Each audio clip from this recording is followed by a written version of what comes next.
Isang mapagpalang gabi po sa inyong lahat.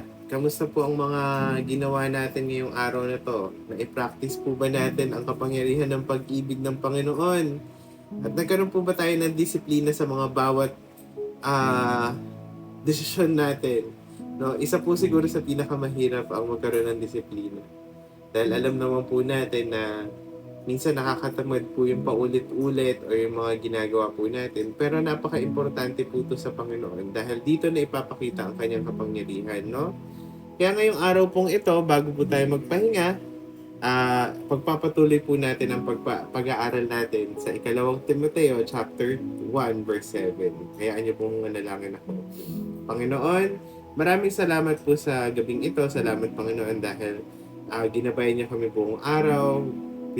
Kumbaga, pinotektahan niyo po kami at kasama po namin kayo sa bago po kami magpahinga Panginoon, bigyan niyo po kami ng lakas at buksan niyo po ang aming puso upang pagnilayan pa po o mag-reflect pa po kami sa inyong salita. No? Gabayan niyo po kami sa pangalan ni Jesus. Amen and amen. Maraming salamat po. No?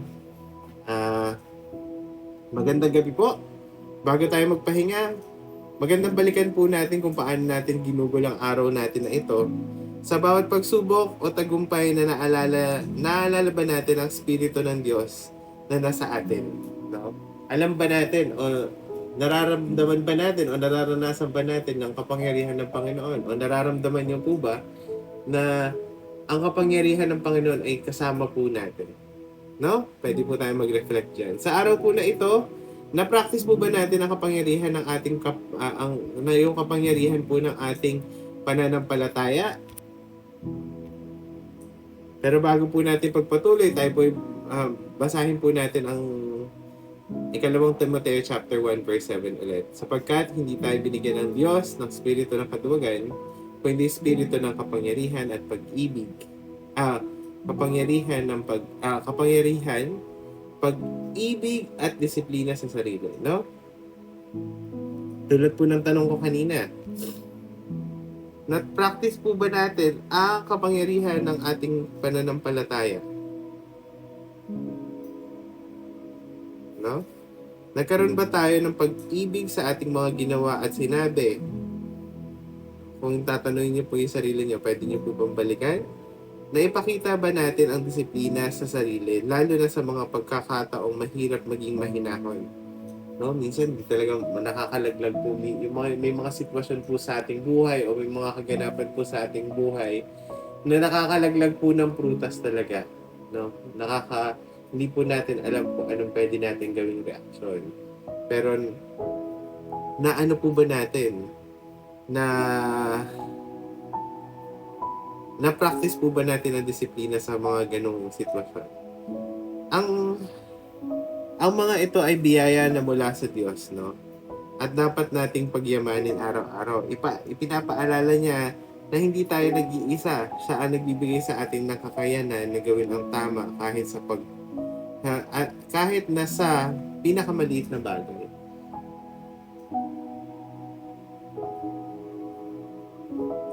Alam niyo, napakahirap po kumilos pag wala po ang Panginoon. Napakahirap po magdesisyon pag wala po ang Panginoon. Kaya hopefully, ang unang disiplina po dapat natin ay talagang laging lumapit sa Panginoon sa lahat ng gagawin nating desisyon. Dahil hindi po natin alam kung tama o mali yung gagawin natin o tama o mali ang magiging desisyon natin na pwedeng sa tingin natin tama pero pagsisisihan natin sa huli or pwede namang maging mali yung desisyon natin pero nagkaroon po ng impact at naging blessing pa po yung desisyon na yun. Kaya ang kagandahan po, pag dinulog po natin ito sa Panginoon, ang Panginoon po mismo ang nagbibigay sa atin ng lakas ng loob para magdesisyon po na may karunungan niya, no, yung wisdom niya po. Kasi minsan ang weird naman ng mga sitwasyon natin, pero binibigyan tayo ng lakas ng loob ng Panginoon na gawin ito, no? O tumapak beyond sa comfort zone natin, no? Kaya ngayong gabi, bago po tayo magpahinga, ito po yung mga tanong na pwede po nating pag-reflectan. Sa anong bahagi ng araw natin naramdaman ang kapangyarihan ng pag-ibig at disiplina na galing po sa Diyos, no? ano ang maaari nating gawin o ano yung maaari nating ayusin o pagbutihin pa para bukas, no? Ano pa yung mga bagay na ano dapat pala ginawa ko to, no? Yung mga ganong bagay po ano. Kaya ngayong gabi bago po tayo matulog, pag-iisipin ko po muna kayo at idulog po natin sa Panginoon yung mga magiging sagot natin. Dahil alam ko po na tuwing may pumapasok po sa puso at isipan natin, ang Panginoon po ang nagdidikta nito para maging, kumbaga maging magandang encouragement sa atin yung mga sagot na ito. Okay po? Conclusion po, ang Espiritu po ng Panginoong Diyos ang nagbibigay sa atin ng kakayahan para mabuhay ng may pananampalataya at tapang. Huwag nating kalimutan ang kanyang presensya kahit sa mga simpleng bagay ng ating araw. No? Huwag po natin siya kakalimutan. Lagi po natin ibigay sa kanya. Lagi po tayong dumulog sa kanya at lagi po tayong makipag-usap sa kanya. No? Ang buti pa nga po yung ibang tao or buti pa po yung ibang tao na gagawa po nilang manalangin kahit na saan.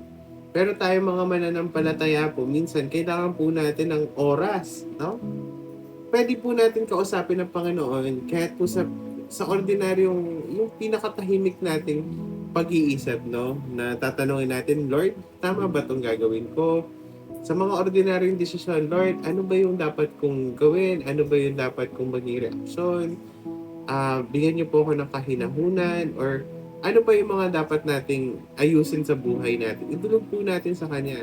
At ang naniniwala po ako at ang Diyos ang gagabay po sa bawat desisyon natin. Okay po? Kaya sige po, tayo po yung manalangin, no? Manalangin po tayo. Panginoon, maraming salamat po sa patuloy na pagbibigay sa amin ng Espiritu ng kapangyarihan ng pag-ibig at disiplina. Patawarin niyo po kami kung may mga pagkakataon po na pinangangambahan po namin o kumbaga kung nangingibabaw po sa amin ang takot at kawalan disiplina o kawalan tiwala po sa inyo. Turuan niyo po kami upang maging mas matatag pa po sa aming pananampalataya, mas maging mapagmahal po kami at maging mas masunurin po kami sa inyong mga salita at mas maging dependent po kami sa inyong Panginoon. At sa araw pong ito, Panginoon, bago po kami matulog, yakapin niyo po kami kung meron po kami mga nararanasan na hinanakit sa aming kapwa. Tulungan niyo po kami magpatawad, tulungan niyo po ang aming mga puso, Panginoon, upang lumakad sa kinabukasan na punong-puno ng pagmamahal at pag-asa, Panginoon. Salamat, Panginoon. Pinupuri po namin ang inyong napakatamis na pangalan sa pangalan ng Panginoong Jesus. Amen and amen. No? Maraming salamat po sa pakikinig. God bless you po. See you tomorrow.